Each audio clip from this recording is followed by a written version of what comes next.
بریلویوں نے شیر پالا شہزاد عالم بریلی والا. اللہ تعالیٰ سید صاحب قبلہ پر کرم فرمائیے. ان کی محبتیں میں تو صرف بڑے تاج شکیہ کا غلام ہوں, وہیں پڑا رہتا ہوں اور میں جانتا ہوں بڑے رہنے ہی سکھا ہوں. بے شک اور جو ہے آپ کی ذرا غور فرمائیے گا, اعلیٰ حضرت کون ہے پہلے یہ سمجھے. میرے نبی کی حدیث پاک ہے, بخاری شریف کی حدیث پاک, عن ابی ہریرہ قال قال رسول اللہ صلی اللہ تعالی علیہ وسلم لقد كان في من قبلكم رجال محدثون فإن يكن في أمتي فهو عمر. آپ کو یہ ایسے لکھا. اور عربی میں نے ترجمہ نہیں کیا تو کیا ہوا, عربی تو پڑھی ہے نا. احب العرب علیہ السلام لأنی عربی وکلام اللہ عربی ولسان اہل الجنت عربی. حضرت عبداللہ ابن عباس کہتے ہیں عرب سے 3 وجہ سے پیار کرو. ایک تو اس لیے کہ میں عربی ہوں, اللہ کا کلام بھی عربی ہے, سارے جنتیوں کی زبان بھی عربی. اب توجہ فرمائیے کہ ذرا امام احمد رضا خان کو سمجھے اعلیٰ حضرت کون ہے. اعلیٰ حضرت کوئی عام ذات نہیں ہے میاں. تمہارے یہاں عبد الرحمان پیدا ہو گیا, تمہارے یہاں عبد النبی پیدا ہو گیا, لیکن علامہ نبی علی خان کے یہاں احمد رضا خان پیدا ہوا ہے اور عام ذات نہیں ہے. احمد رضا خان کون ہے. اعلیٰ حضرت کی ذات کو سمجھنا ہے تو حدیث کا ترجمہ سنیں, اس کے بعد آپ سمجھے امام احمد رضا خان کو. اعلیٰ حضرت رضی اللہ تعالیٰ عنہ کے دیوانوں, سرکار نے حدیث میں ارشاد فرمایا پچھلی امتوں کے اندر رجال المحدثون, کچھ ایسے لوگ بھی تھے جن سے باتیں کی جاتی تھی. آپ کہیں گے یار یہ کون سے کمال کی بات ہے, بات تو آج ہم سے بھی کی جا رہی ہے, بات تو فلاں سے بھی کی جا رہی ہے. تھوڑی دیر کے لیے موبائل اگر جیب میں رکھ لیے جائے تو یہ کرم نوازیاں ہو جائیں گے مجھ پر, لیکن ضرورت پر اپنی ضرورت کو پورا کرے. توجہ فرمائے کیا کہا, رجال المحدثون, کچھ ایسے لوگ ہیں, کچھ ایسے لوگ تھے قوم بنی اسرائیل میں جن سے باتیں کی جاتی تھی. فرمایا اگر اس امت کے اندر کوئی ہے تو وہ جناب ابو بکر عمر فاروق اعظم رضی اللہ تعالیٰ عنہ ہے. سرکار کہہ رہے وہ میرا عمر ہے. اگر کوئی ہے, آپ کہیں گے باتیں کرنے کا مطلب کیا ہے, تو میں کہوں گا چلیے حضرت وہب ابن منبہ سے پوچھتے ہیں کہ جن سے باتیں کی جاتی تھی یہ کون ہے. کہا من القی فی روعہ من قبل الملأ الاعلیٰ. اس کا مطلب یہ ہے آسمان کے فرشتوں کی طرف سے جن کے دلوں میں باتیں ڈال جاتے ہیں. من یجری علی لسانہ السماء من غیر قصد. کہا محدث سے مراد وہ لوگ ہیں جن کی زبان پر حق جاری ہو.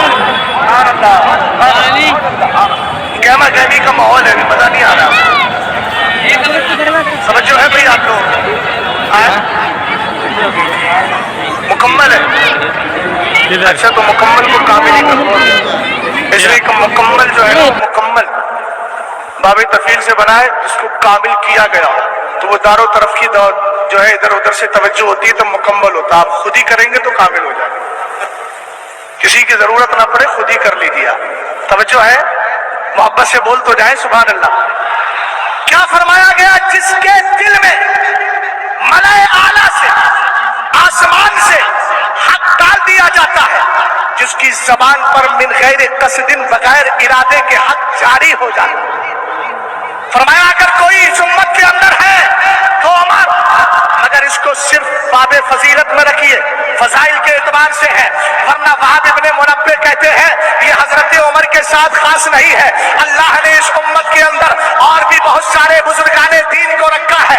آپ نے دیکھا حضرت ابو بکر صدیق اکبر ہے, حضرت عمر فاروق اعظم ہے. جب زکات کا انکار کرنے والے سامنے آئے, حضرت ابو بکر نے کہا میں ان سے لڑوں گا, میں تلوار لے کر جہاد کروں گا. لوگوں نے حضرت عمر فاروق اعظم نے کہا آپ کیسے ان سے جہاد کر سکیں گے, جبکہ سرکار نے فرمایا ہے امرت ان اقاتل الناس حتى يقولوا لا الہ الا اللہ فإن قالوها فقد عصموا مني دماءهم واموالهم الا بحق الاسلام وكان حسابهم على اللہ. سرکار نے تو یہ کہا ہے کہ کوئی کلمہ پڑھ لے اپنے خون کو محفوظ کر لیتا ہے, اس کا مال بھی محفوظ ہوتا ہے. انہوں نے تو کلمہ پڑھ لیا ہے, پھر آپ ان کے ساتھ لڑ کیوں رہے ہیں.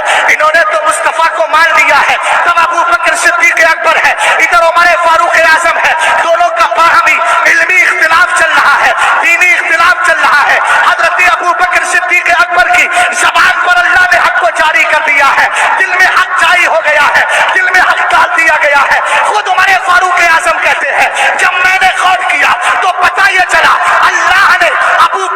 اپنے سینے کو حق کے لیے کشادہ کر دیا تھا، کھول دیا تھا، پتہ چل گیا جو ابو بکر کہہ رہے ہیں وہی حق ہے، اس لیے کہ جس طرح نماز فرض ہے اسی طرح زکوٰۃ بھی فرض ہے۔ اگر کوئی نماز کو فرض مانتا ہے اور زکوٰۃ کا انکار کرتا ہے تو یقیناً وہ جہاد کے قابل ہے۔ اس لیے آقا کریم کے صحابی حضرت عمر فاروق اعظم نے بتا دیا ابو بکر کی زبان پر حق جاری ہو گیا ہے، کہتے ہیں میں نے بھی اسی کو مان لیا جو ابو بکر نے کہا تھا۔ تو ہر دور کے اندر آئے، حضرت علی آئے، احمد ابن حنبل آئے، مجدد الفسانی آئے، اعلیٰ حضرت کا دور آیا تو اعلیٰ حضرت سبحان اللہ۔ اور بتا دوں اعلیٰ حضرت کیسی ذات ہے؟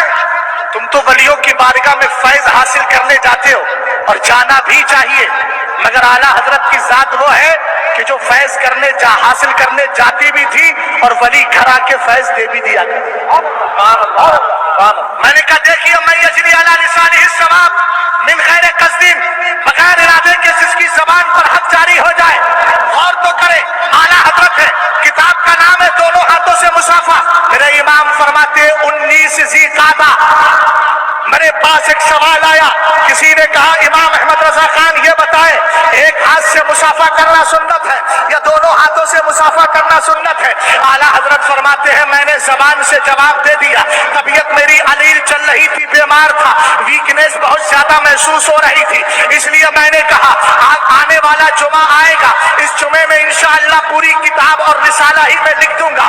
اب یہیں پر ایک بات میں آپ کو بتانا چاہتا ہوں، اعلیٰ حضرت نے تقریباً 1400 کتابیں لکھی، مختلف اقوال ہے، کسی نے 1000 کے بارے میں کہا، کسی نے 1000 سے زائد کہا، الگ الگ اقوال ہے۔ اعلیٰ حضرت نے کتنی کتابیں لکھی تھی؟ اب ذرا جملے پہ غور کرے، دنیاوی تعلیم حاصل کرنے والے، دنیاوی ذہن و دماغ رکھنے والے اس جملے کو نوٹ کر کے جائے، اور اگر شاشن پرشاسن ہے تو وہ بھی ذرا میری بات پر غور کرے۔ امام احمد رضا خان فاضل بریلوی کون ہے جنہوں نے ہندوستان کا سر فخر سے بلند کیا ہے؟